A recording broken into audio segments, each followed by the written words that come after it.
Buenas tardes y bienvenidos nuevamente a las terceras jornadas de investigación del Instituto de Investigaciones Jurídicas.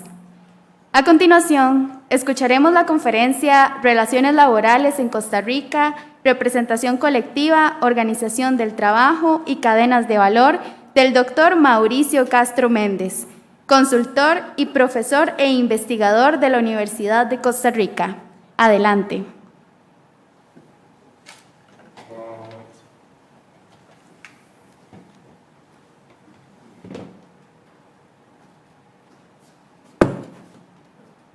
Bueno, muy buenas tardes tengan todos y todas.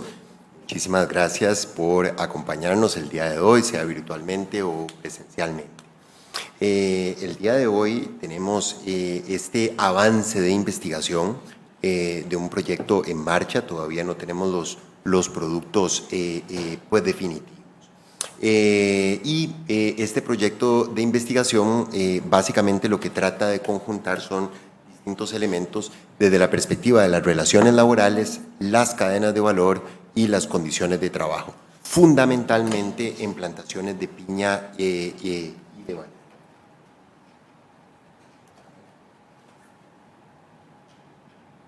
Muy bien. Este avance que vamos a ver el día de hoy forma parte, como digo, de este proyecto en marcha y que ha tenido productos anteriores que inclusive han sido publicados.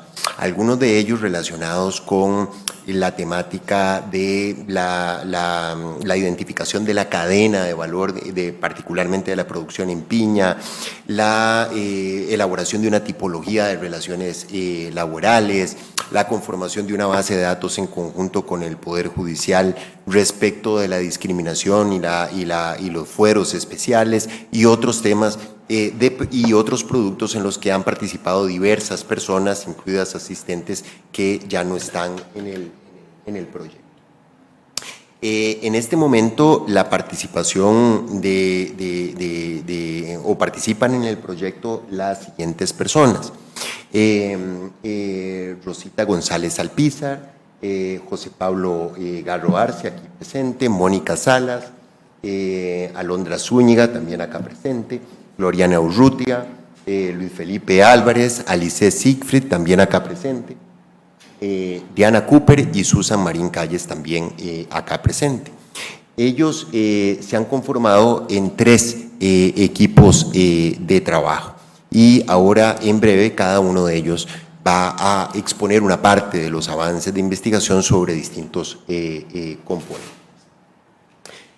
¿Cuál es el problema de investigación fundamentalmente al que nos enfrentamos y que estamos tratando de abordar en esta etapa de la investigación?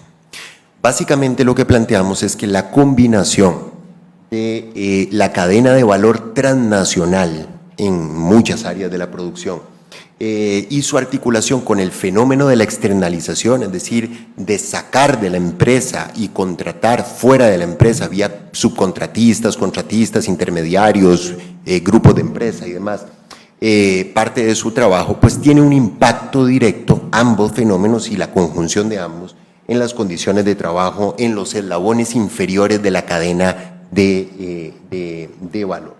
Y a la vez, estos fenómenos fragmentan la responsabilidad laboral, social y ambiental frente a esa cadena. Es decir, ustedes acá ven en el gráfico esta flecha roja que sube, que vendría a ser la empresa madre. Tomen ustedes una de las grandes empresas bananeras o piñeras. Y esa cadena tiene diversos eslabones, ¿verdad? Que empiezan en la plantación, siguen en el transporte fuera de la plantación, sigue la exportación y todo ese proceso hasta que finalmente se llega al círculo superior, que es la comercialización final, ¿verdad? Cuando el estadounidense o el europeo se come la fruta, el banano o la piña. Y por otro lado, ustedes ven allá abajo en la otra figura ese fenómeno en el cual ustedes tienen una plantación, ¿verdad? Que puede ser una filial, una sucursal de esa empresa madre, pero que a la vez contrata con intermediarios, con contratistas, con subcontratistas, con empresas que le proveen mano de obra y otros, ¿verdad? Entonces, entre todas estas empresas se fragmenta la responsabilidad frente a los y las trabajadoras, generando una presión para la deslocalización, es decir, para trasladar a donde mejor o donde menos costos de producción pueda yo tener, y una presión hacia el dumping social, es decir, a competir con base en la disminución de costos sociales, laborales y ambientales. Y el segundo elemento del problema que tenemos es que precisamente los instrumentos tradicionales que el derecho ha diseñado para la tutela de los derechos laborales, sociales, ambientales, se quedan cortos frente a este fenómeno, es decir, no pueden responder a este tipo de problemática. Es decir, los mecanismos judiciales, piensen ustedes en cualquier proceso judicial en Costa Rica, está enfocado a lo que sucede en esa empresa o en esa finca, además, en todo caso, a un grupo de empresas al interno del país, pero ignorando todo lo que sucede en la cadena de valor. Igual sucede con la inspección de trabajo, que tiene muy pocos recursos, tiene limitaciones muy importantes, pero que está enfocado en eso. Igual sucede con lo que normalmente se le ha denominado el soft law, ¿verdad? Es decir, son los códigos de conducta, la responsabilidad social que las empresas elaboran para autocontrolarse, si quiere, ¿verdad? Pero que en general pues no tienen, si me lo permiten, la potencia o los dientes necesarios para cerrar la brecha entre el dicho al hecho, entre lo que hay en la norma social, laboral y ambiental y lo que sucede en plantaciones, por ejemplo. Igual sucede con las cláusulas en los tratados de libre comercio, otros instrumentos, o inclusive con la OIT o la Corte Interamericana de Derechos Humanos, que son instrumentos obviamente fundamentales y que hay que seguir utilizando, pero que están enfocados a una parte de la cadena, ¿verdad? Y por lo tanto no abordan este fenómeno en toda su dimensión. Siendo eso así, por lo menos en esta etapa de la investigación partimos de una hipótesis de trabajo. Esta es que existe una posibilidad real, tanto económica como jurídica, social y política, de regulación del fenómeno de la cadena de valor de piña y de banano en particular, y ya hablaremos sobre eso, a partir de lo que se ha venido denominando por algunos autores como Wilfredo Sanguinetti y otros, como el nuevo derecho transnacional del trabajo. Que permitiría precisamente extender la responsabilidad a lo largo de la cadena, tanto a nivel vertical como a nivel horizontal, para abordar precisamente problemas como la externalización del trabajo y a la vez poder vincular la determinación de los precios, en este caso de la fruta, del banano, de la piña, con las condiciones de trabajo y los salarios en las plantaciones. ¿Qué metodología hemos utilizado? Por la naturaleza de esta investigación, básicamente hemos utilizado una metodología madre, varios métodos diferentes dependiendo de los componentes, pero básicamente una metodología de la investigación-acción participativa, es decir, donde nosotros y nosotras nos vinculamos por diversos mecanismos a las personas trabajadoras organizadas en plantaciones de piña y de banano en el país. Esas, por ejemplo, son algunas fotografías del trabajo que hacemos con ellos y con ellas para entender el fenómeno y para generar un proceso de interacción a la vez que vamos desarrollando la investigación, a la vez con procesos en Europa, con sindicatos y ONGs en Europa, o inclusive con trabajos comunitarios, comunales en la Universidad de Costa Rica y otras como en la UNED, o proyectos de investigación también. Ahora sí, ¿qué avances podemos presentar pues hasta el día de hoy? Yo voy a hacer nada más una pequeña introducción y le voy a dejar a los compañeros y a las compañeras el detalle de algunos elementos para luego cerrar yo con algunas conclusiones. En términos de avance, en primer lugar, nosotros partimos de la idea de que las cadenas de valor son de distinto tipo, es decir, es un fenómeno mundial, pero son distintas las cadenas de valor. Y eso entonces requiere un trabajo empírico de determinación, de identificación, qué es lo que sucede en esta cadena de valor específica, por ejemplo, de piña y banano, y en virtud de ella, pues hacer un análisis de cómo incide la determinación, por ejemplo, de los precios respecto de los salarios y las condiciones de trabajo. Este trabajo lo han abordado Rosita González, José Pablo Garro acá presente y Mónica Salas. José Pablo asumirá la presentación de este primer análisis.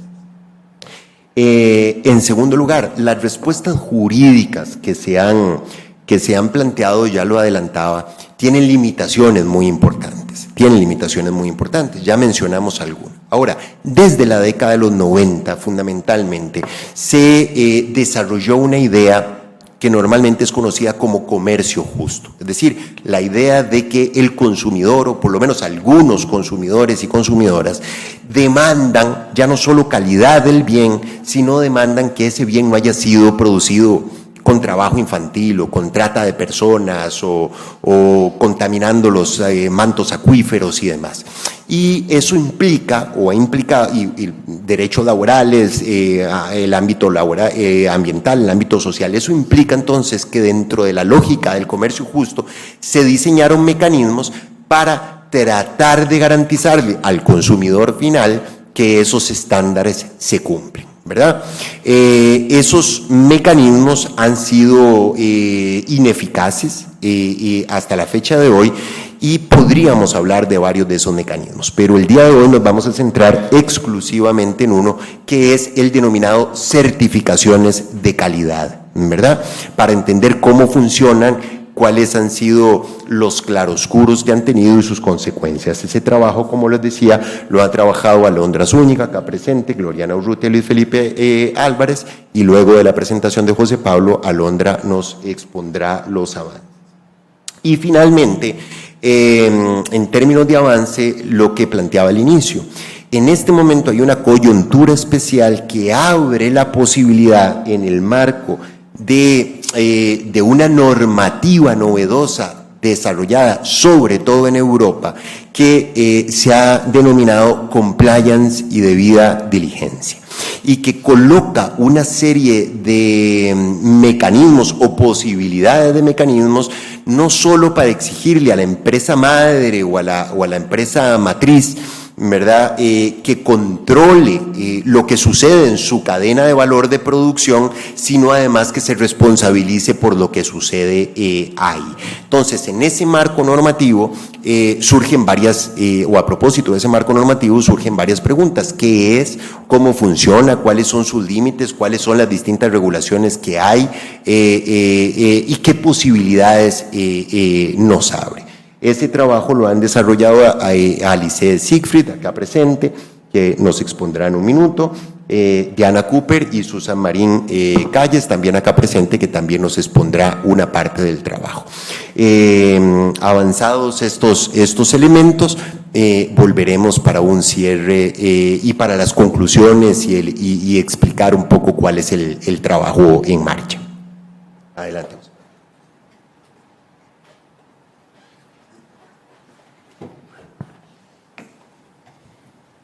Bueno, muchísimas gracias al profesor Mauricio Castro por la presentación. Vamos a iniciar con esta sección. Precisamente, pues parte de lo que ya se explicó, uno de los apartados o subapartados de esta investigación consiste en hablar de los precios, salarios y la cadena de valor, o más bien, qué incidencia tiene esa cadena de valor, esa dinámica comercial, productiva y económica en la fijación de las remuneraciones salariales a las personas trabajadoras y pues qué abordaje podemos darle desde el derecho al trabajo. Vamos a hacer primeramente unas exposiciones breves de los objetivos y la hipótesis. El objetivo general que tenemos, determinar el grado en que los supermercados extranjeros con poder de mercado que compran la piña y el banano producido en Costa Rica tienen un peso relativo predominante en la determinación del precio al cual se transan los productos, limitando la posibilidad de las empresas productoras de fijar una remuneración para las personas trabajadoras basada en criterios socioeconómicos de productividad y justicia social. Ese como un objetivo general del marco de toda esta subinvestigación. A su vez tenemos dos objetivos específicos. El primero, determinar si la distribución del porcentaje de ganancias de las personas trabajadoras encuentra al menos fundamento económico, y de segundo, indicar las posibles técnicas industriales empleadas por las personas ingenieras para la distribución de las tarifas o los salarios, en todo caso. Y a su vez tendríamos aquí pues ya lo que sería como la idea más importante o el campo en el que hemos buscado investigar este apartado, que sería en la hipótesis, la cual está de esta manera. Los supermercados extranjeros con poder de mercado que compran la piña y el banano producido en Costa Rica fijan los precios finales de importación, lo cual, lo anterior, condiciona los márgenes respecto a los cuales se determinan los salarios a nivel local. Entonces, para hacer una síntesis tal vez de estos objetivos de la hipótesis, tenemos una idea fuerza, la cual ¿en qué consiste? Precisamente en determinar un momento crucial clave que surge o que se da al final de la cadena de valor, precisamente, que se da a partir de la compra en los puertos de importación, ya sea en Europa o los Estados Unidos, que son los países que importan el banano, que finalmente lo consumen, y que en ese preciso momento, digamos, momento de esa etapa de la comercialización del banano como mercancía, existe pues una dinámica o un precio que es así de determinante, de importante, que al final tiene consecuencias, digamos, hacia atrás en la cadena de valor, es decir, a lo que es la producción, a lo que es la comercialización, el transporte, todo eso viene definido por una situación clave que se da en lo que es la importación del banano, ya sea en Estados Unidos o en Europa, es decir, los países importadores. Entonces, esa es principalmente la idea fuerza en lo que vamos a presentar los siguientes avances. Bueno, primeramente cabe pues, resaltar que el avance que vamos a presentar está enfocado pues, esencialmente en el banano como producto. Tenemos una noción relativamente comprobada de que el piña se comporta de una manera similar, sin embargo, para efectos de pues, concretizarlo, vamos a hablar de los avances que hemos tenido con respecto a lo que es el mercado del banano. Para hablar de ese tema, precisamente vamos a hablar primero de varios momentos esenciales o importantes, precisamente de la mano con la hipótesis establecida, con respecto a la producción del banano o esa cadena que se da. Vamos a hablar de un primer momento, el cual consiste en la producción y la comercialización. Esa producción de la que estamos hablando tenemos que concebirla en ese sentido, primero en sentido estricto, ¿verdad? La producción como tal, que es la cosecha, digamos la siembra, la cosecha y ya lo que es el empaque, todo lo que tiene que ver con lo que se da en las plantaciones propiamente, es decir, la producción del banano, la fruta como mercancía como tal, antes ya de entrar en todos los temas de comercialización y tal. Esta producción que tenemos en Costa Rica tenemos que saber que está distribuida, digamos que en dos diferentes sectores, digamos, los productores independientes y las empresas frutícolas. Cuando hablamos de productores independientes significan únicamente los que tratan, digamos, una cadena de valor simple, o más bien los que se dedican a la producción en sentido estricto únicamente, es decir, a sembrar el banano, cosecharlo, empacarlo y hasta ahí, y ya después no, digamos que esas empresas, esos productores ya desde ahí no tienen mayor incidencia en lo que es las dinámicas comerciales. Esas empresas son las que dominan pues con un 60% esa producción en Costa Rica. Por otro lado tenemos un 40% que está dominado por las grandes empresas o las empresas frutícolas, que cuando nos referimos a empresas frutícolas nos referimos precisamente a empresas que ya tienen una cadena de valor integrada, es decir, que van desde esa misma producción que tenemos, ¿verdad? La producción en la plantación, y pasa hasta lo que son ya lo que es el empaque como tal, todo el tema de calidad, de certificar la calidad al que se tiene el banano, y ya lo que es transporte vía marítima hasta llegar a los puertos europeos. Entonces toda esa cadena hasta llegar a Europa, muchas empresas que son las empresas frutícolas manejan todo eso, que son principalmente pues 3 en Costa Rica, o esencialmente 3, que son Dole, del Chiquita y del Monte, ¿verdad? Entonces eso es como una primera escenario. Ahora bien, ¿qué es lo que sucede con respecto a el banano producido de forma independiente? Pues que precisamente estas cajas de banano que se producen independientemente son compradas por las empresas frutícolas, es decir, esas grandes empresas a un cierto precio, de forma tal que a la vez que se compra esa caja de banano, pues se certifica, se comprueba su calidad y ya se pasa a exportar en los puertos vía marítima con los grandes, las embarcaciones que ya estas empresas grandes tienen. Precisamente este tema de esa compra, el precio que le hace la gran empresa a la empresa pequeña, tiene una incidencia ya en vía legal, pues podemos verlo de esa manera, que es mediante un decreto ejecutivo que fija ese precio mínimo. Tenemos que recordar que, bueno, a partir de la ley 7472, ¿verdad? La ley de promoción de la competencia y defensa efectiva del consumidor, se habilita al Estado para que defina o tenga incidencia en la definición de ciertos precios, cosa contraria a la gran mayoría, digamos, del mercado que es de forma libre, sino que en sectores clave de la economía, pues el Estado tiene esa potestad de poder incidir. En este caso, inclusive la ley lo dice explícitamente, existe una potestad del Estado para fijar el precio en el sector, en la mercancía como del banano, ¿verdad?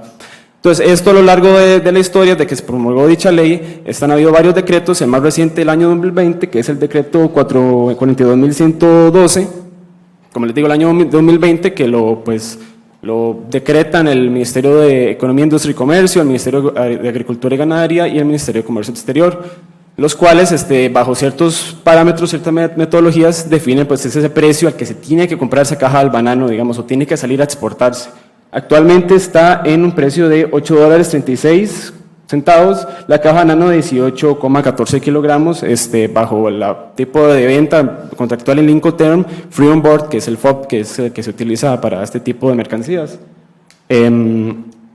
A su vez hay que apuntar que precisamente esta definición del precio que se hace vía decreto tiene una enorme incidencia en lo que es la Corporación Bananera Nacional, que es Corbana, que es el ente, pues, digamos, regulador del mercado del banano en Costa Rica, lo cual aquí hay que hacer un asterisco importante, son parte también de esos criterios que son hay que avanzar en la investigación en ese sentido para ver cuáles son esa metodología, esos criterios, esas razones por las cuales se fijan en este precio y cuáles son precisamente pues esas nociones que hay para definirlo. Entonces es algo que también parte de lo que se podrá avanzar más adelante en la investigación, pero que hasta ahora sí ciertamente se ha comprobado en base al estudio.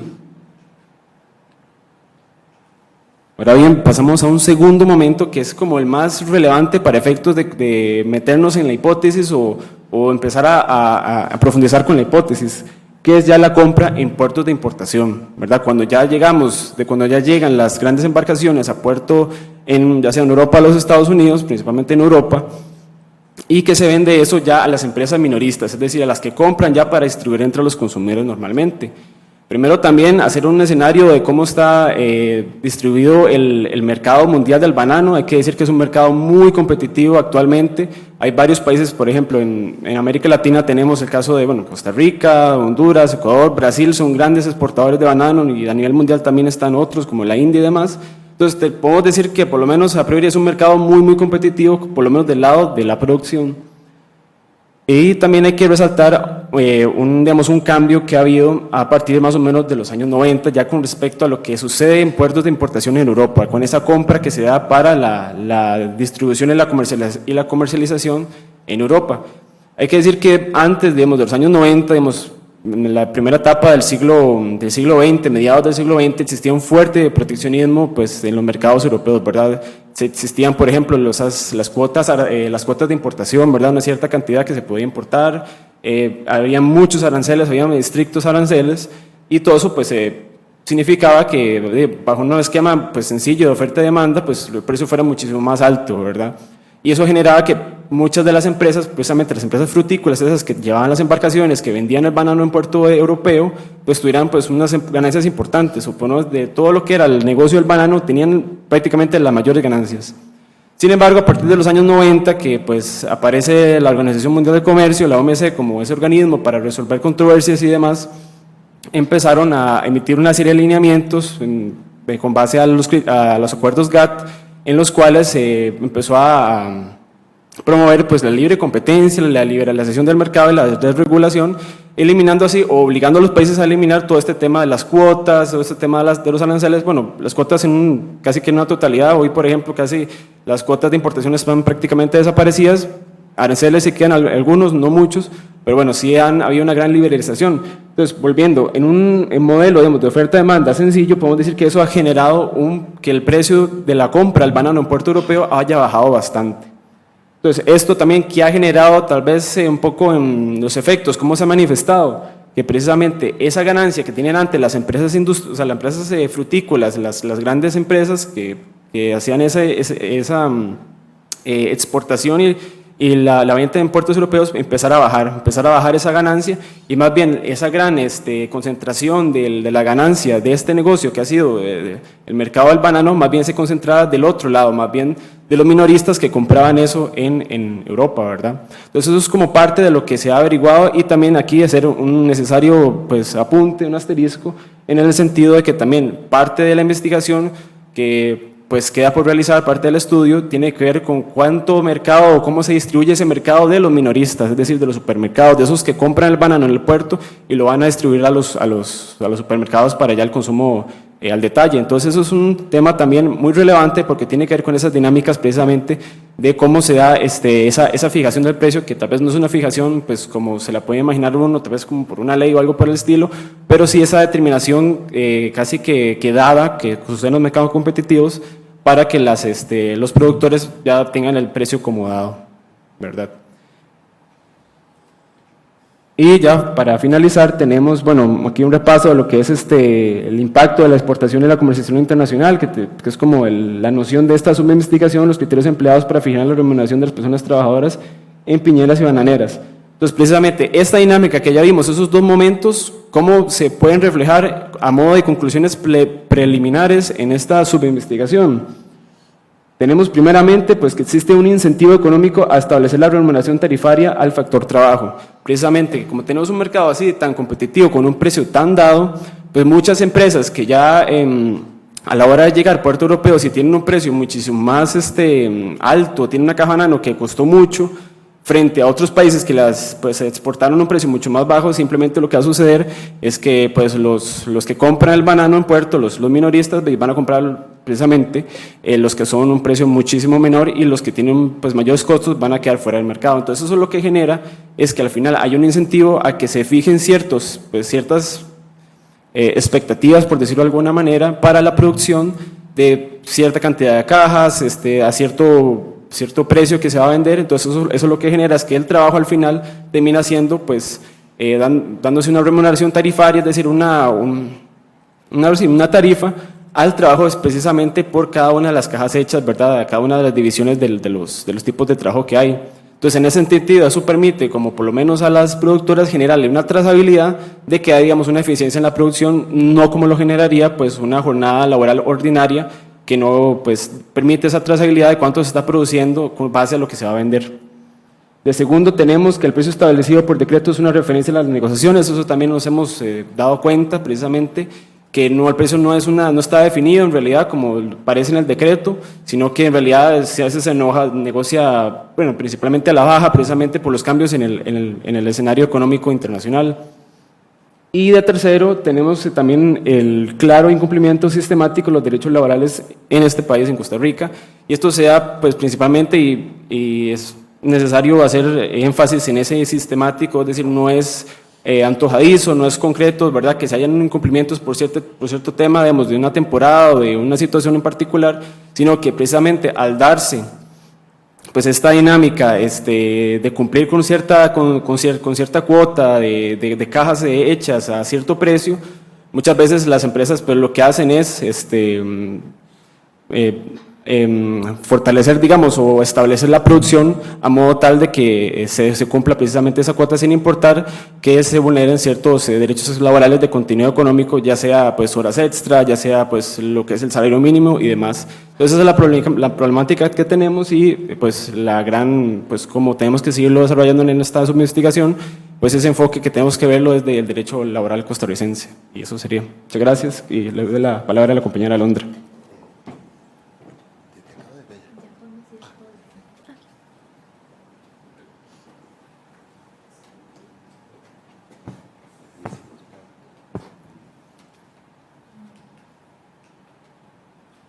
Bueno, muy buenas tardes, tengan todos y todas las personas presentes y quienes nos sintonizan por la transmisión en Facebook. Mi nombre es Alondra Zúñiga y el día de hoy les voy a exponer sobre uno de los elementos o soluciones jurídicas que se le han dado a la problemática de la externalización y de la fragmentación de la responsabilidad en las cadenas de valor, como lo explicó el profesor Mauricio.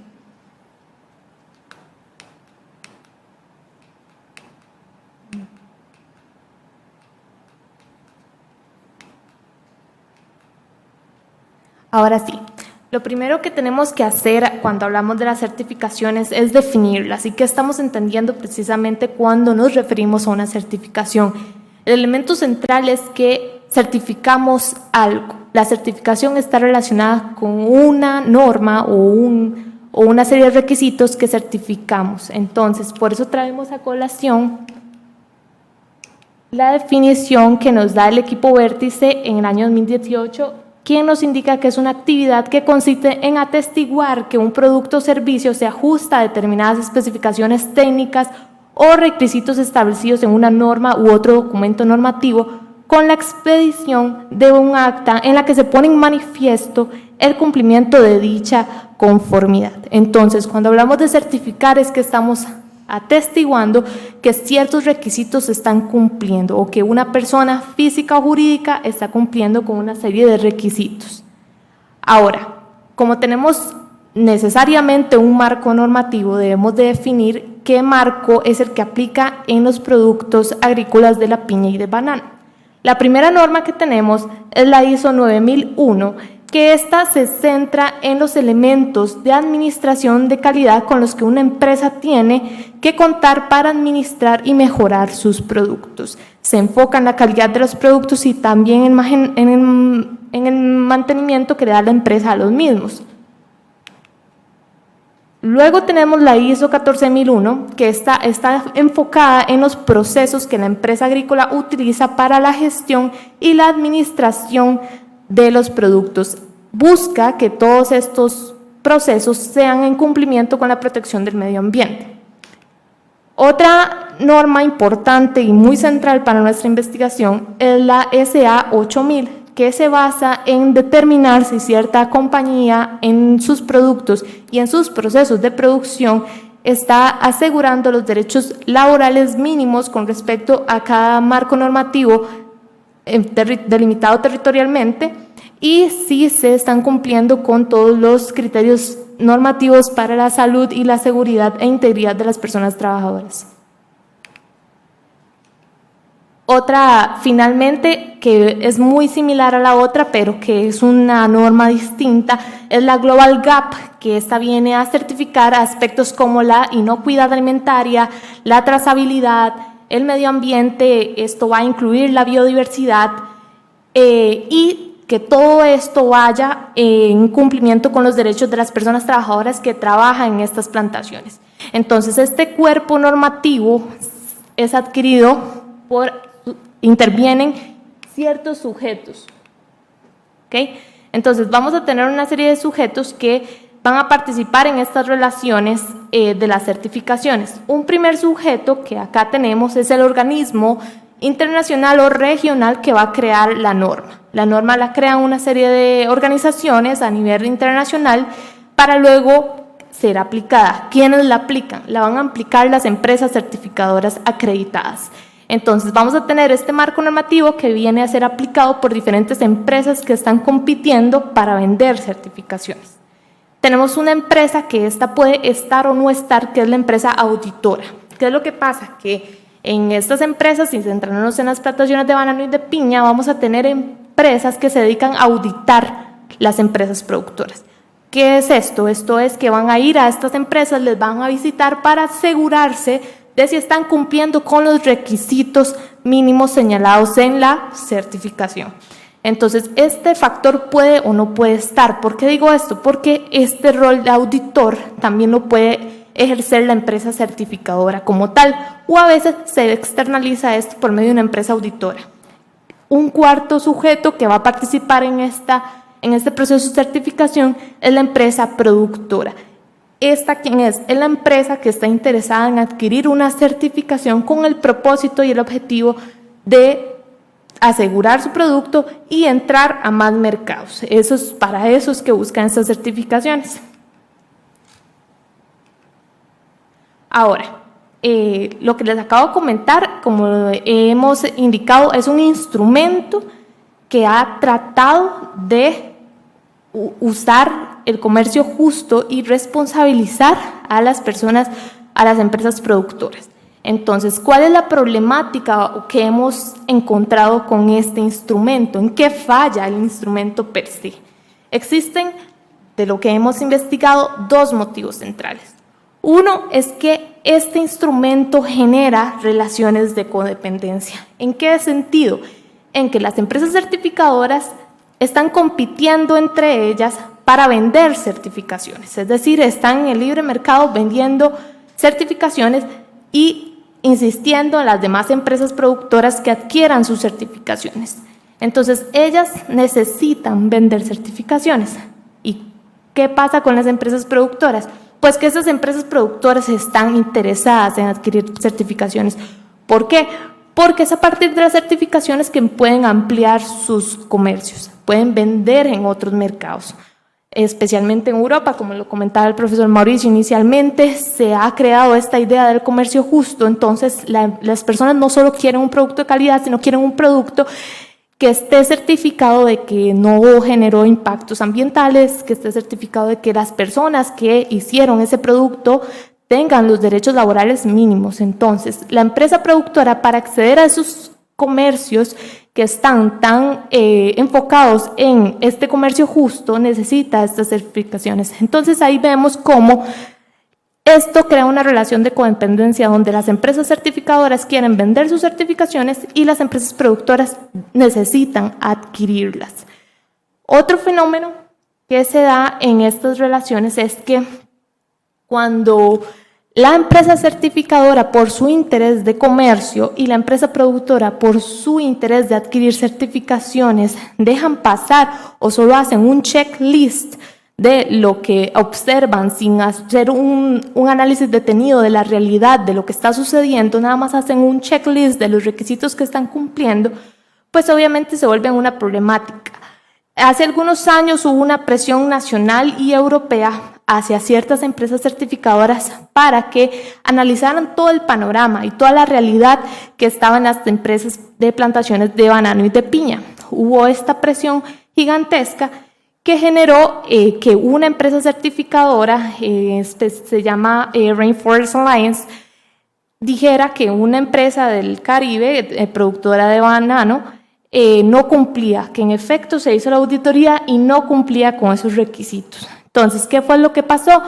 El representante de esta empresa productora de banano en el Caribe planteó un recurso de amparo ante nuestra sala constitucional que prosperó y este recurso lo que vino a alegar es que esta empresa certificadora no debió de haberle arrebatado la certificación a la empresa productora porque violentó su derecho fundamental de entrar a comercios internacionales. Entonces, ¿qué es lo que pasa? Que cuando se llega y por medio de un ejercicio político de personas sindicalizadas, nacionales y internacionales, se ejerce presión a las empresas certificadoras para que hagan bien la certificación y no se delimiten a hacer un checklist de lo que ven, sino que hagan una auditoría verídica de lo que está pasando. Justo en ese momento también encontramos este músculo político interno que llega y cubre la situación para darle una certificación a una empresa que no está cumpliendo con los requisitos mínimos. Entonces vemos dos problemáticas. Una, las relaciones de codependencia que existen entre las empresas que venden las certificaciones y las empresas productoras que necesitan adquirirlas. Y dos, que cuando esto se llega a cuestionar por medio de mucha presión sindical y de otros grupos, llega instrumentos nacionales de justicia nuestros que tapan la situación y pues le dan estas certificaciones a empresas que no están cumpliendo verdaderamente con los requisitos de los marcos normativos que ya vimos. Entonces, esto claramente con las personas que trabajan en estas plantaciones de piña y de banano ha generado una serie de críticas. Y estas críticas las hemos descubierto gracias a entrevistas que hemos realizado a personas que conforman estos sindicatos, ¿verdad? Entonces, ¿qué es el sentir de las personas que trabajan en estas plantaciones? Bueno, que el instrumento en realidad vino con muy buenas intenciones a raíz de los años 90, que quería crear esta idea de comercio justo, que se pensó que iba a mejorar las condiciones de trabajo que estas personas tenían, no surtió eficacia, no surtió sus efectos en la realidad próxima a la que ellos ven. ¿Por qué? Porque hay intereses que se complementan muy bien. La empresa certificadora quiere vender, la empresa productora quiere comprar una certificación para mejorar su exportación de productos. Entonces, estos intereses no están siendo, los intereses de las personas que trabajan en estas plantaciones no están siendo considerados en este proceso de certificación y únicamente se indica que la certificación cumple con serios requisitos que en la práctica no se aplican. Otra crítica, y creo que me llamó mucho la atención esta perspectiva, es que indican que con las certificaciones más bien se minimizan sus intereses sindicales. ¿Por qué? Porque entonces la certificación viene a ser un comprobante de que la empresa lo está bien, aunque en la realidad no se transfiera ese cumplimiento de requisitos, viene a ser un comprobante que dice, aquí yo lo estoy haciendo bien porque aquí tengo una certificación como un diplomadito que me dice que lo estoy haciendo bien. Entonces, que eso se vuelve como un caparazón, como un escudo que ya no permite cuestionar que en la realidad usted como empresa productora no está haciendo bien las cosas. Entonces, en lugar de venir y exaltar sus condiciones laborales, viene a ser un perjuicio porque con la certificación ya no hay marcha atrás. Y como lo vemos, un claro ejemplo fue el recurso de amparo que les comenté, en donde cuando se cuestionó, se vino nuestra sala constitucional a darle la razón a la empresa productora de que no se le debió de haber quitado esa certificación, ¿verdad? En conclusión, todo esto lo que nos transmitieron las personas trabajadoras de estas producciones de piñita y banano es que no está cambiando la realidad de ellos. Si bien el instrumento venía con muy buenas intenciones, con esta idea de un comercio justo, tiene problemas en su aplicación y porque se contraponen estas correlaciones y estos intereses políticos y comerciales que no cambian la realidad. O sea, antes de los años 90, que fue cuando inició este proceso, no ha cambiado nada en la realidad de las personas trabajadoras de las plantaciones. Entonces, ese sería mi aporte con esta certificación y le doy la palabra a mi compañera Alice.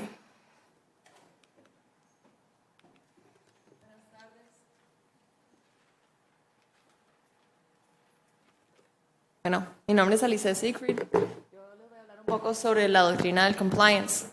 Bueno, esta doctrina realmente tiene sus orígenes tan antiguos como el derecho mismo, porque proviene de los principios generales del derecho, como el deber de cuidado, el deber de no hacer daño, de la vigilancia y el comportamiento prudente.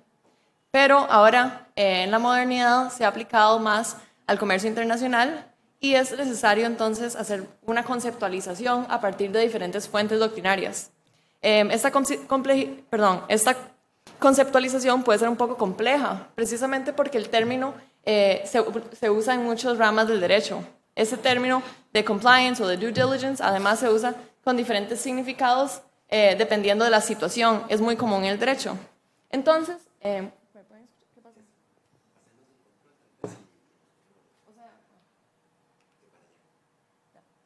igual. Ok, súper. Bueno, a partir de las fuentes doctrinarias es posible conceptualizar esta doctrina como un procedimiento interdisciplinario o interrelacionado de identificación, prevención y mitigación de riesgos y lesiones a los derechos humanos a lo largo de toda la cadena de valor, tanto horizontal como verticalmente. Estas obligaciones del compliance surgen del derecho, surgen del soft law y surgen del conocimiento experto en cada industria, o sea, no son vinculantes y no son necesariamente normas jurídicas. En esta materia, los principios guía de las Naciones Unidas en materia de negocios y derechos humanos es el instrumento internacional que se usa como de referencia en esta materia.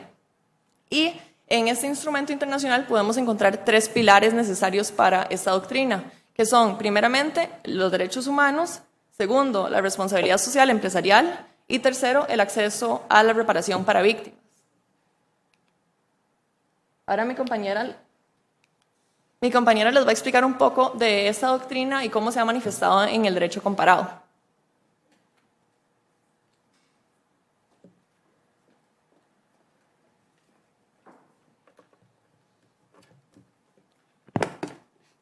Buenas tardes. Bueno, parte de la investigación que realizamos fue comparar, digamos, la normativa que hay principalmente a nivel internacional, partiendo de lo más general, por supuesto, a nivel de los lineamientos de organismos internacionales, como vendrían siendo la Unión Europea, la ONU y también la OCDE. Y luego, enfocándonos un poco más también en lo particular, ¿verdad? En leyes ya a lo interno de diferentes países, principalmente europeos.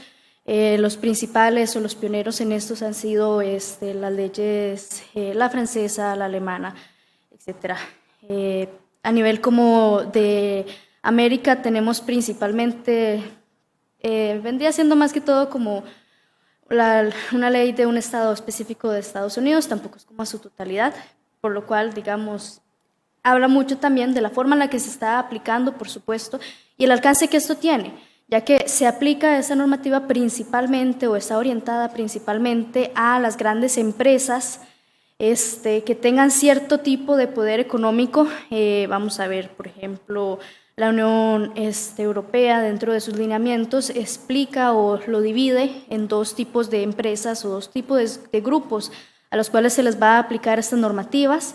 El primero con básicamente empresas que sean europeas, ¿verdad?, que estén dentro de los países de la Unión Europea, y a su vez subdivide este grupo en empresas que tengan una recaudación de más de 150 millones de euros, y el segundo subgrupo a una recaudación anual o facturación anual de por lo menos 40 millones de euros. Igual tenemos en el caso de la ley noruega, que explica que debe tener un ingreso de ventas anual aproximado de 70 millones de coronas noruegas. Asimismo, también toma en consideración dentro de estos criterios la cantidad de empleados que deben de tener estas empresas, ¿verdad? Entonces, tenemos, por ejemplo, bueno, igual con los lineamientos de la Unión Europea, ellos especifican, digamos, que en el primer subgrupo, aparte de los 150 millones que deben de tener de facturación, que deben de tener al menos 500 empleados dentro de su planilla, y en el segundo subgrupo serían entonces de por lo menos 250. Pero ellos no son los únicos que hablan al respecto. La ley alemana también lo ve de una manera tal vez más escalonada. Entonces empieza su regulación en 2023 con aquellas empresas que tienen por lo menos 3.000 empleados, y para el 2024 se prevé que se puedan incluir aquellas empresas que tengan por lo menos 1.000 empleados. Igual Suiza exige, digamos, una planilla de por lo menos 500 empleados, mientras que Francia entonces pide aproximadamente pues 5.000 empleados, que es un número bastante grande. Sin embargo, en eso se debe de tomar en consideración que es a lo largo de la cadena de valores. Entonces, vamos a ver desde lo que explicaban, digamos, los compañeros, donde empiezan a producir hasta donde se comercializa, toda esa cadena de valores debe de tener aproximadamente 5.000 empleados. Y además, aquí se debe de tomar en consideración que estas empresas, si bien son las grandes, ¿verdad?, son las que van a regular gran parte del mercado y cómo se van a llevar a cabo esos actos de comercio, igual todo lo que está detrás de ellos, todas las subsidiarias, filiales y otras más, van a estar incluidas dentro de su alcance. Digamos, de cierta forma van a ser como responsables dentro de lo que serían también las obligaciones que de cierta forma se les impone, o de cierta forma se obligan o se comprometen estas empresas. Está el hecho de desarrollar una política interna a nivel de la empresa, el diseñarla con la finalidad de poder tener un mínimo, ¿verdad?, una base de medidas que les permita, ¿verdad?, utilizar esta política o este tipo de normativa. Asimismo, dentro de estas obligaciones se encuentra identificar efectos adversos que sean atribuibles a las empresas. Entonces, vamos a realizar estudios cada cierto tiempo. Muchos de estos también lineamientos especifican que deben de ser públicos, no todos, para que se pueda analizar, ¿verdad?, cuál es el impacto que estas grandes empresas han tenido entonces en la sociedad, qué impactos han tenido en materia de derechos humanos o en el ambiente. Y a partir de esto, que puedan tomar medidas que busquen, ¿verdad?, mitigar los efectos causados que han ocasionado, y asimismo pues minimizar ese alcance. Y por último, aparte de eso, tal vez un proceso más como de retroalimentación también dentro de las mismas empresas, el que monitoreen la efectividad de las medidas que han tomado y de esas políticas que han desarrollado, que era el primer punto que se especificaba, porque no sirve de nada implementar pues políticas hermosas, preciosas en papel, pero que en ya a la hora de ejecutarlas no sirven, no funcionan y no tienen pues entonces una verdadera finalidad. Ahora bien, en cuanto al enfoque, bueno, como se trata también un análisis de derecho comparado, vamos a ver un poco cómo es con unas especificaciones, digamos, de cada una de esas normativas, porque, por ejemplo, en el caso de la OCDE, ellos se enfocan mucho sobre el tema de la reparación y las obligaciones que asumen o que plantean están muy orientadas de resarcir daños, de minimizar el impacto que tienen, etcétera. Luego, con la Unión Europea, algo que pues se ve bastante interesante, son propuestas como el establecer un procedimiento de denuncia, que sobre esto vamos un poco más adelante, el también poner un plan de acción preventivo, un código de conducta que se les va a aplicar también a todas estas empresas, filiales, subsidiarias, etcétera. Y un punto que por lo general la mayoría de estas normativas han dejado por fuera ha sido las pymes, que realmente las pequeñas y medianas empresas, en la gran mayoría de los casos de estas normativas, no salen mucho a relucir porque además, bueno, probablemente tampoco tengan los recursos necesarios para aplicar estas medidas. Sin embargo, es necesario también involucrarlas, por supuesto, porque, violaciones a derechos humanos pueden haber desde el estrato más pequeño, y los hay, hasta el más grande, por supuesto.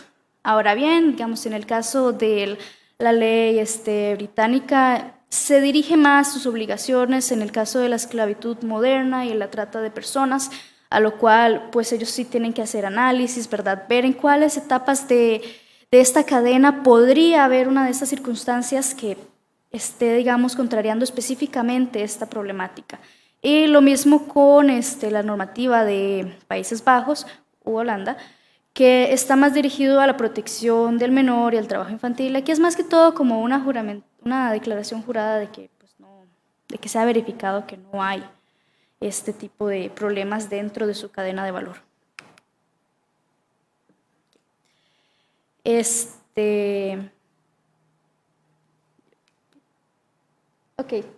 Ahora bien, dentro de los puntos que se analizaron, resaltando también los más importantes, entre ellos está el establecer un procedimiento de denuncia. Muchas de estas normativas fallan en establecer un procedimiento mediante el cual las personas puedan ver estos daños y denunciarlos, ¿verdad?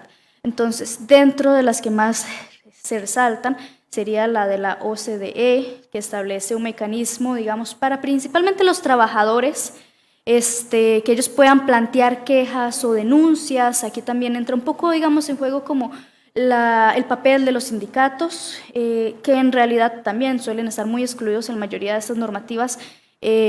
Básicamente asumen un rol en las que se lo permiten, como en el caso de la OCDE, que es de denuncia, pero en las otras es más que todo como, por ejemplo, a la hora de establecer el plan de acción, como de, vamos a consultar. Entonces, son como un órgano consultivo, o así se han utilizado, por lo menos, o así lo ha manejado, digamos, la normativa. Después, con la Unión Europea, igual, pues sugiere, ¿verdad?, de establecer un procedimiento de tramitación de denuncias que estén fundadas en inquietudes legítimas, que este grupo específico de personas o esta persona en específico se está viendo afectada por uno de los efectos adversos de los que se mencionaba anteriormente, y pues debe ser una duda infundada, ¿verdad? No puede ser a base de nada. Sin embargo, por lo menos deja este portillo, digamos, de que más personas puedan entonces denunciarlo.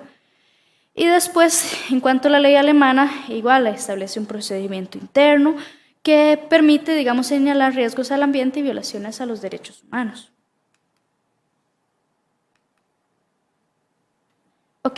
Y finalmente, lo último que vimos, digamos, o que analizamos fue el tema de las sanciones.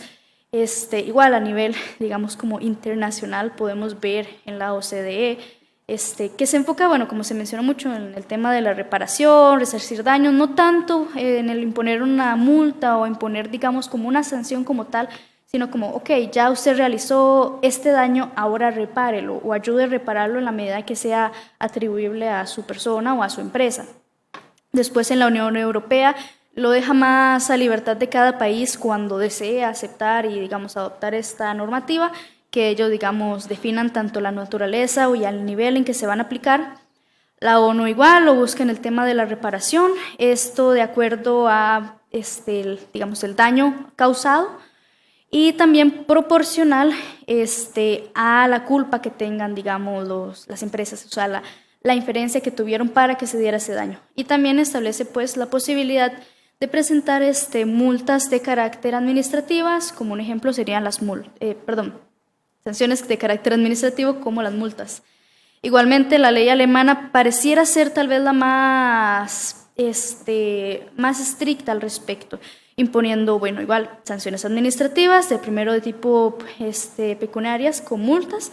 La segunda es más que todo con los temas, digamos, de licitaciones, adjudicaciones de contratos, de suministros, etcétera, donde lo que viene a hacer es principalmente excluirlos. Si yo me postulé, pero se sabe que tengo estas problemáticas, ok, vamos a excluirte. O llegar al punto, digamos, de que al haber una sanción tan grave, que ellos puedan literalmente decirte, ok, no me importa si ya teníamos un contrato, lo vamos a suspender o ponerle término, porque usted no está cumpliendo con estas normativas.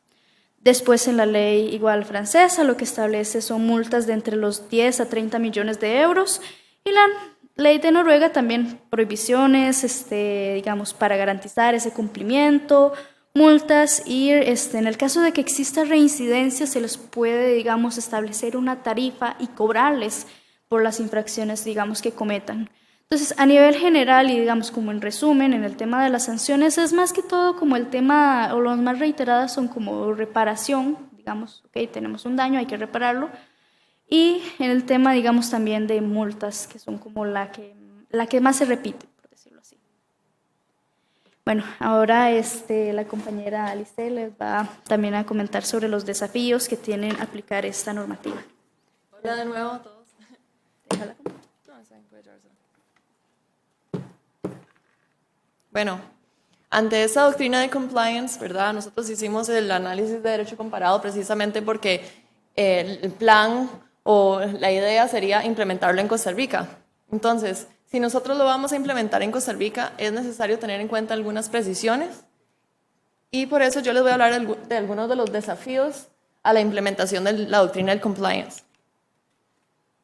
Bueno, de nuestra investigación podemos destacar 5 desafíos esenciales. Primero, el tema de la competencia, la extensión de la competencia. Nosotros, las obligaciones del compliance deben aplicarse a lo largo de toda la cadena de valor, sin importar su localización, es decir, tienen que ser extraterritoriales, porque muchas de las cadenas de valor se aplican en varios países, no solamente en un país. Debe ser también, no puede limitarse según el sector de la industria, es decir, tiene que aplicarse a todos los sectores de la industria que sean parte de una misma cadena. Tampoco puede delimitarse por un tema de temporalidad, es decir, por un tema de contratos de poca duración que no son tan relevantes para la cadena de valor. Evidentemente sí son relevantes y por eso existió el contrato en primera instancia. Tampoco se puede limitar la competencia por un tema de tamaño. Como lo vimos, existen muchas políticas en Europa que implementan la doctrina del compliance, pero lo limitan a empresas más grandes. Eso no funciona porque incentiva a la fragmentación de la cadena de valor, que es exactamente lo que no queremos y el motivo de ser de esta doctrina. Entonces, la idea de la competencia es extenderla tanto vertical como horizontalmente para que incumba todas esas áreas que son influyentes en la cadena de valor. El segundo desafío importante es la prevalencia del principio general del deber de cuidado. No podemos reducir la doctrina del compliance a un ejercicio taxativo de marcar casillas, como lo mencionó la compañera Alondra. Si nosotros reducimos nuestras obligaciones a una lista taxativa, no estamos dejando de lado las complejidades de la realidad fáctica. Entonces, esas obligaciones tienen que ser flexibles para poder adaptarse a los cambios en la industria y a las condiciones reales de riesgo que existen en cada sector.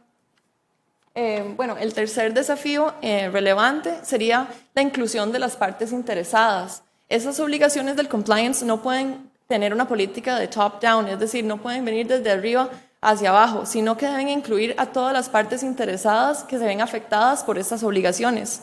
Estamos hablando tanto de los trabajadores, los sindicatos, de las comunidades aledañas, como de ONGs y la inclusión de expertos, como la inclusión de las universidades en la toma de decisiones de estas obligaciones. El cuarto desafío sería la aplicación y la fiscalización. Evidentemente, tiene que haber un ente fiscalizador imparcial que se encargue de la verificación del cumplimiento. No podemos dejarle a la empresa la verificación del cumplimiento de sus propias obligaciones. Evidentemente hay un conflicto de interés. Entonces la idea sería que no sea un ente ni privado ni estatal, sino un ente imparcial que tenga representación de las partes, de las partes interesadas, como lo son, por ejemplo, los sindicatos. Y finalmente, es muy importante destacar el tema de reparaciones o de remedios. Entonces, ante estas obligaciones, necesitamos que la normativa costarricense incluya mecanismos de reclamo para la reparación de daños y perjuicios. Se requiere una inversión de la carga de la prueba también, porque no queremos imponerle a las personas que se ven vulnerables una obligación burocrática de probar que se le están infringiendo los derechos humanos. Nosotros queremos facilitar el acceso a la justicia y por eso debe haber una inversión en la carga de la prueba para el acceso a daños y perjuicios. Okay. Bueno, para concluir, nada más, de nuestra investigación de compliance, es evidente que en Costa Rica se requiere una legislación del due diligence o del compliance, y eso tiene que ser parte de un esfuerzo amplio por la externalización o extensión de la responsabilidad. ¿Okay? Nosotros queremos extender la responsabilidad. Ese es el punto o el propósito de esta doctrina. Y que el modelo también podemos visualizarlo de este modo. El valor económico de las externalidades como un porcentaje de las ganancias o un porcentaje de las rentas. De este modo podemos percibir si una empresa existe fundamentalmente por su capacidad de externalizar riesgos. Por ejemplo, en la industria de la piña. Nosotros vemos el precio de una piña y a partir de toda la investigación que nos hizo el compañero Garro, podemos evidentemente ver que el costo de la piña no incluye todos los riesgos que esta produce. Tenemos que incluir esos riesgos dentro del precio para ver si realmente es factible tener esa industria del todo y cuáles cambios se requieren hacer.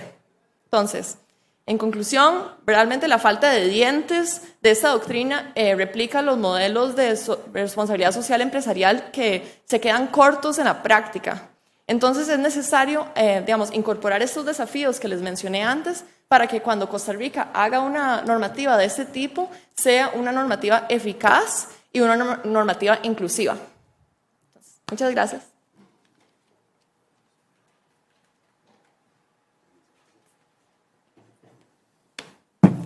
Bueno, vamos a ir finalizando entonces con una serie de conclusiones, posibilidades y trabajo que nos queda precisamente por hacer. Digamos que como conclusión preliminar uno podría tener con relación a esta parte del trabajo la conclusión de que existen condiciones suficientes desde el punto de vista económico y jurídico para la construcción de nuevos instrumentos que vinculen la responsabilidad a toda la cadena de piña y de banano. Vamos a tratar de detallar algunos elementos con esto. Un segundo. Acá. En primer lugar, lo que les decía que es fundamental determinar en qué tipo de cadena estamos trabajando. Y fundamentalmente ahí lo que es importante saber es que hay muy diversas formas de clasificar las cadenas de valor. Pero digamos que una forma de clasificarla es si la cadena está dominada por el productor o si la cadena está dominada por el comprador. Tal y como nos explicaba José Pablo, la cadena de piña y de banano estuvo dominada por muchísimos años por el productor, pero por todo ese desarrollo histórico-económico, en realidad la cadena de piña y de banano en este momento está dominada por el comprador, es decir, por el supermercado final. Y cuando hablamos de supermercado final, estamos hablando de los mega supermercados, de Aldi, de Bama, de Walmart, de Carrefour, etcétera, que tienen gran dominio en grandes sectores de los países europeos y en Estados Unidos. Entonces, eso genera, si se aprovecha en el marco de esta discusión que planteábamos del compliance, una posibilidad. A diferencia de lo que sucedía normalmente con una cadena dominada por el productor, donde es el productor mismo el que define su código de conducta, se verifica a sí mismo, dice si cumple o no cumple y no se sanciona, por supuesto, si incumple. En el caso de una cadena dominada por el comprador, existe la posibilidad de tener dos polos de poder, uno dominante que es el comprador y que debe responder al mercado, a los consumidores, ¿verdad?, con relación a ciertos estándares, y otro que es el productor, que es donde precisamente estamos enfocados. Muy bien, dicho eso, decíamos el análisis comparado básicamente respecto de la extensión de la responsabilidad para desfragmentar ese fenómeno que sucede en la cadena y horizontalmente, nos lleva a algunas conclusiones. En primer lugar, el abordaje de la extensión de la responsabilidad horizontal debe tener un abordaje nacional y también un abordaje transnacional. Pero aquí hay una tarea que hacer en términos de análisis comparado. Productos anteriores y que no hemos podido presentar el día de hoy nos permiten hacer un análisis de derecho comparado respecto de países que han sido muy eficaces en el establecimiento de normas internas, legislación nacional, precisamente para establecer responsabilidad solidaria o subsidiaria de las empresas principales respecto de sus contratistas, subcontratistas, intermediarios, proveedores de mano de obra, ¿verdad? Legislaciones como la uruguaya, la argentina, la española, antes la italiana, etcétera, establecen mecanismos que han sido muy eficaces para extender esa responsabilidad y mejorar en la práctica las condiciones de trabajo de esa externalización horizontal. A nivel vertical se requiere necesariamente un abordaje transnacional, ¿verdad? Y por eso la importancia de lo que Alice y Susan nos planteaban respecto de esta posibilidad que podemos aprovechar o no con relación a toda la legislación de compliance y a los principios de la Unión Europea, de la OCDE y de Naciones Unidas al respecto. Algo vamos a decir para el cierre de la presentación. Y luego hay un tema que nada más lo menciono porque no lo abordamos hoy, que tiene que ver con la extensión procesal, ya no solo a nivel vertical y horizontal, sino la necesidad de regulación en el país, cosa que ha sucedido ya en otros países como Argentina, de evitar el fraude procesal. Es decir, la posibilidad de que una empresa, cuando recibe reclamos de sus trabajadores, de las comunidades y demás, se vacíe de contenido económico, cree otra figura jurídica que le reemplace y con eso eluda o evada sus obligaciones laborales. Eso requiere un instrumento adicional de carácter nacional. Muy bien.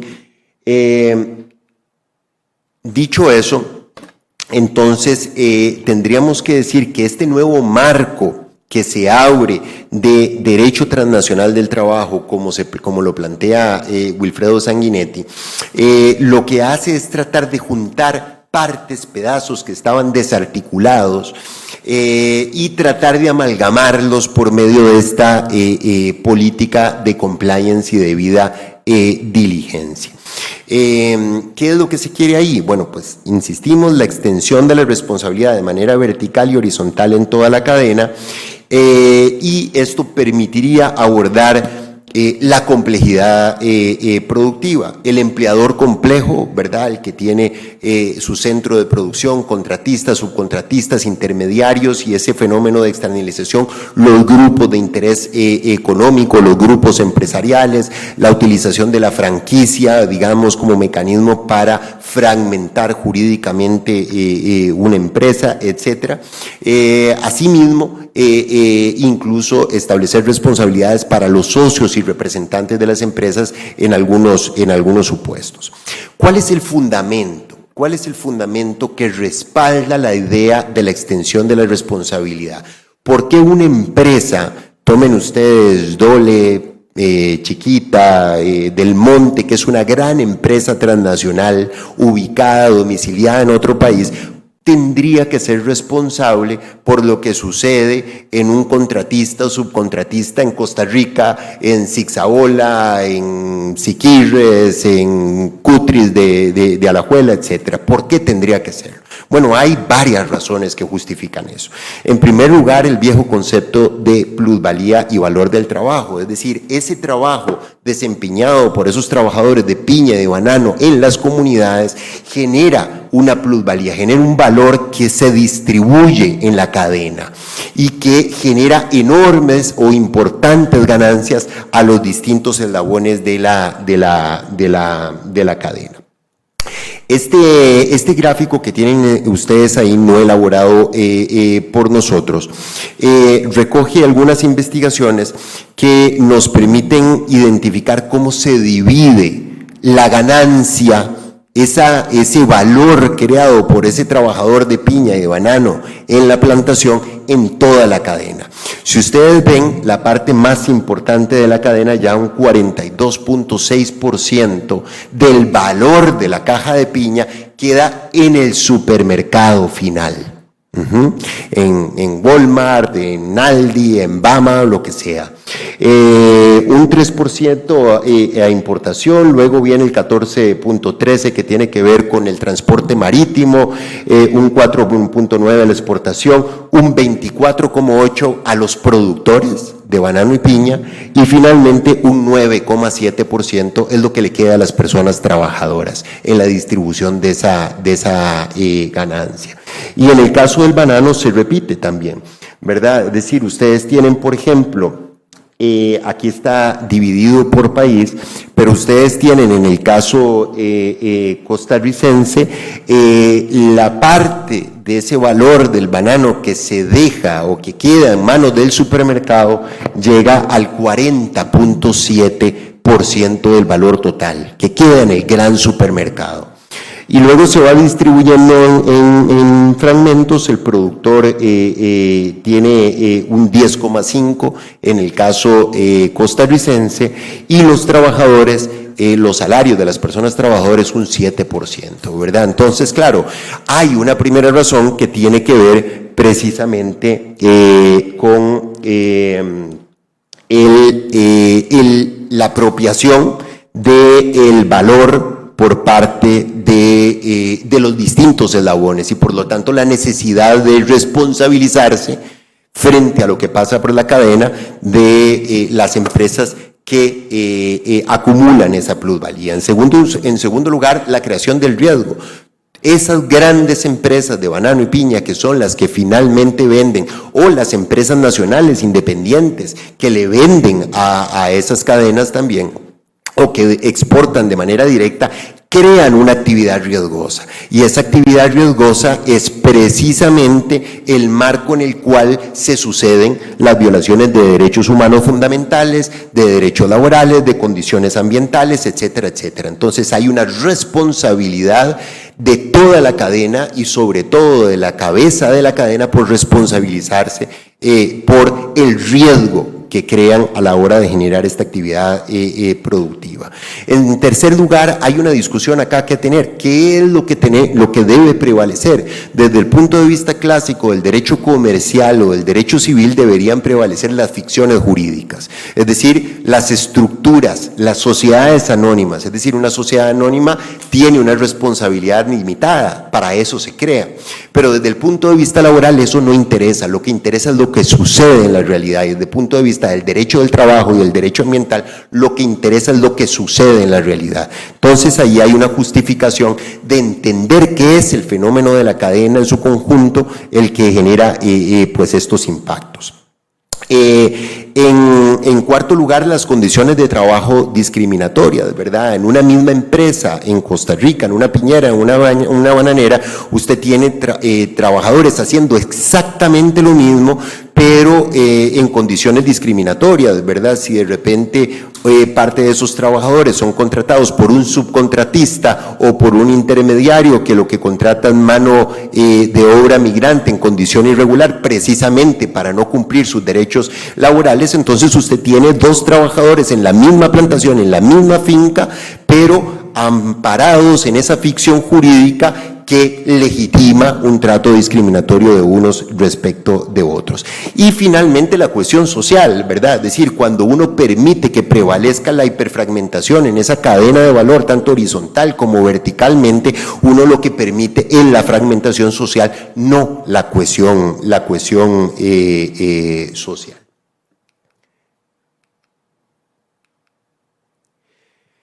Muy bien, dicho eso, hay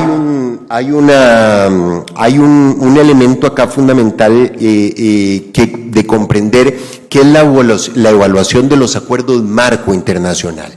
¿Qué quiero decir con esto? Dentro de los instrumentos que han tratado de generar un espacio en la idea del comercio justo, se desarrollaron acuerdos marco internacionales, es decir, son acuerdos que son firmados normalmente por sindicatos y las grandes empresas. Estos acuerdos dieron un salto cualitativo a partir del desastre del Rana Plaza en Bangladesh en el año 2013. Ahí ustedes ven la fotografía, un edificio que albergaba miles de trabajadores de la industria textil, que producían textiles que luego eran vendidos muy caros en la Quinta Avenida de Nueva York, por ejemplo. A pesar de tener grietas, haber sido denunciado y demás, se derrumbó, mató más de 1.300 personas y lastimó a más de 2.500 personas. Eso generó una presión internacional y un salto cualitativo en los acuerdos marco internacionales que se están discutiendo y que se han negociado a partir de ese momento.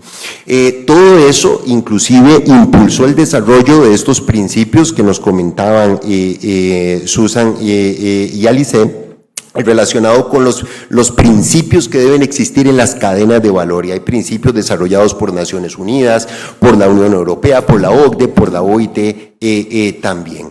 Y también generó la presión suficiente precisamente para que se empezaran a aprobar estas leyes de compliance, es decir, leyes en las que el Estado o los Estados fundamentalmente europeos le exigen a esas cabezas, a esas empresas matrices dentro de la cadena de valor, hacerse cargo por lo que sucede en su cadena de valor, tanto a nivel horizontal como a nivel vertical.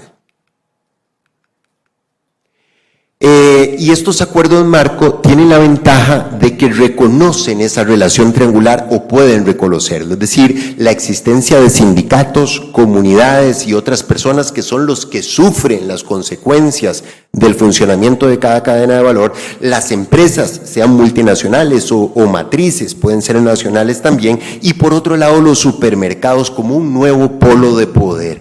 Y aquí hay algo muy importante. Normalmente cuando desde el derecho nosotros pensamos en la regulación estatal, en la regulación legal o administrativa. Y este tipo de acuerdos lo que reconoce en última instancia es que el polo de poder en realidad no lo tiene el Estado, ya no lo tiene el Estado, lo tienen, en el caso de las cadenas de valor de la piña y el banano, lo tienen los grandes supermercados.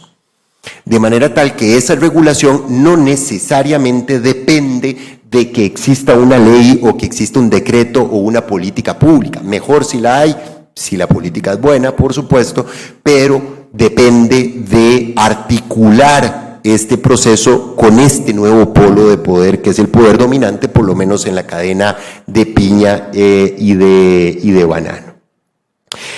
¿Qué contenido están teniendo los nuevos acuerdos marco internacionales suscritos entre sindicatos y estas grandes empresas?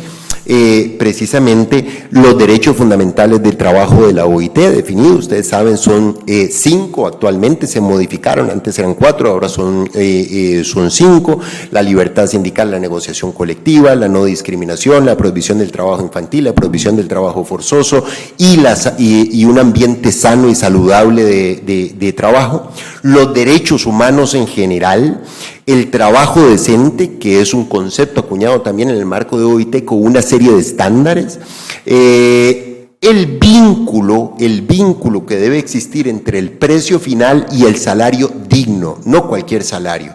Recordemos, en un caso como el costarricense, y esto es algo que normalmente se olvida, nuestra Constitución no solo establece un salario mínimo, establece un salario mínimo con apellido, con ciertos objetivos objetivos específicos, es decir, el salario mínimo debe promover el bienestar y la existencia digna de las personas. Muchos salarios mínimos en Costa Rica no proveen ese bienestar y esa existencia digna. Entonces, estos acuerdos marco permiten o pueden permitir vincular el precio final con criterios de determinación de salarios dignos. Y finalmente la prevención y la gestión del riesgo, ¿verdad? Está bien, es importante reparar el daño, pero lo ideal es prevenir ese daño, y esto requiere una serie de políticas institucionales y empresariales acordadas en el marco de los acuerdos marco internacionales, prevenir y gestionar precisamente pues el riesgo. Ya prácticamente para terminar, ¿cuáles serían los alcances de ese deber de vigilancia y de responsabilidad? Bueno, aquí hay una discusión que tener, ¿verdad? Desde el punto de vista jurídico, parece que lo que estamos planteando entonces es trascender o romper la idea de la responsabilidad subjetiva a la responsabilidad objetiva. ¿Qué quiere decir esto? Veámoslo muy claramente en Costa Rica. Si en Costa Rica nosotros tenemos ámbitos de responsabilidad subjetiva y ámbitos de responsabilidad objetiva. Tomemos los riesgos de trabajo, un accidente que sucede en una empresa. La empresa puede haber tomado todas las precauciones, dotar del equipo de protección, capacitar a las personas y demás, y evitar tratar de evitar que ese accidente se produce. Pero si el accidente se produce, la empresa es responsable objetivamente, precisamente porque la empresa es la que crea el riesgo. De eso es de lo que pues estamos hablando acá. En segundo lugar, la reparación integral del daño. La reparación integral del daño. Es decir, cuando el daño se produce, debe haber una reparación que cubra todas las aristas del daño producido, tanto social, ambiental como laboralmente, y la restitución de derechos. Además, la articulación de los contratos comerciales, toda esa cadena, tanto a nivel vertical como horizontal, está amalgamada por medio de contratos comerciales entre la empresa y su subcontratista, entre subcontratista y el contratista, etcétera, etcétera.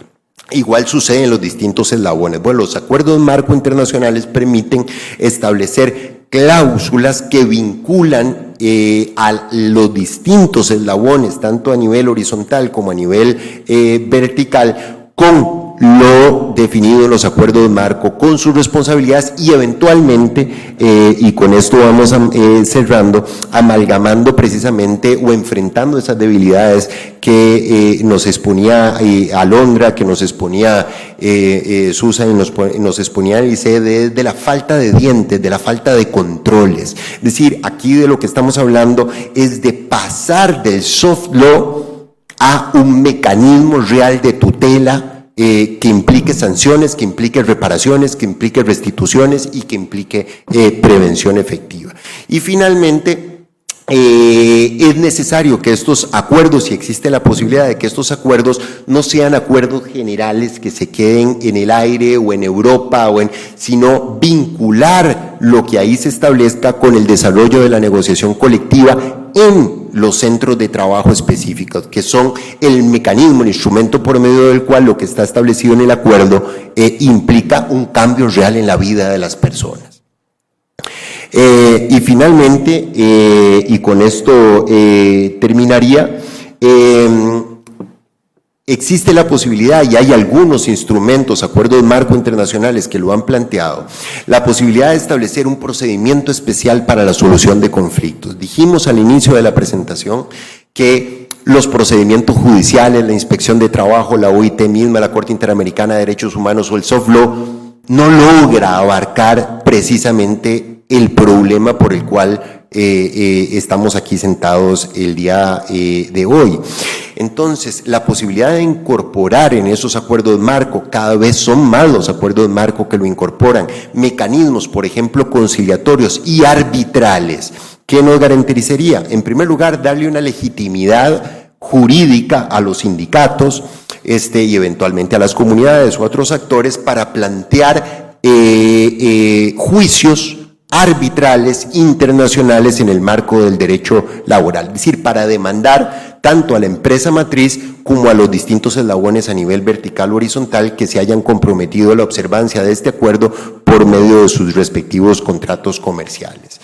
En segundo lugar, establecer que cualquier conciliación que se dé en ese marco, en el marco de estos procedimientos de solución de conflictos colectivos, debería traducirse en incorporar las normas respectivas en las convenciones colectivas de trabajo, en las negociaciones colectivas de trabajo, en los centros de trabajo. Eso es lo que va a permitir cambiar de la vida de ese productor de piña o ese productor de banano en lo concreto.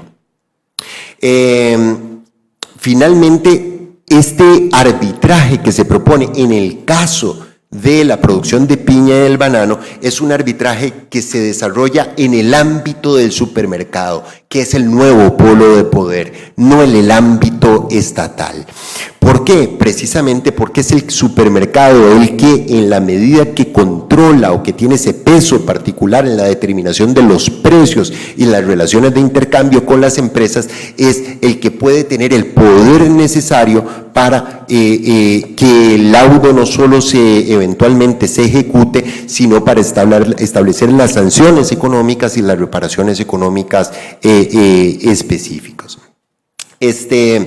Esto permitiría, digamos, este tipo de mecanismo permitiría articular esa responsabilidad, extender esa responsabilidad a lo largo de toda la cadena a nivel vertical y horizontal, y además vincular eventualmente la ejecución de las sentencias arbitrales ahí cuando sean necesarias, precisamente con los procesos de negociación colectiva en el territorio, de manera tal que esto no quede, como normalmente sucede con las sentencias internacionales, en sentencias que luego hay que ejecutar para ver si podemos obtener los daños y demás, sino que debería tener un vínculo directo para que lo que se haya establecido en la conciliación, en el laudo arbitral, se exprese específicamente en el cambio de las condiciones de vida de las personas, que son las que generan el valor que es aprovechado pues en esa cadena de valor.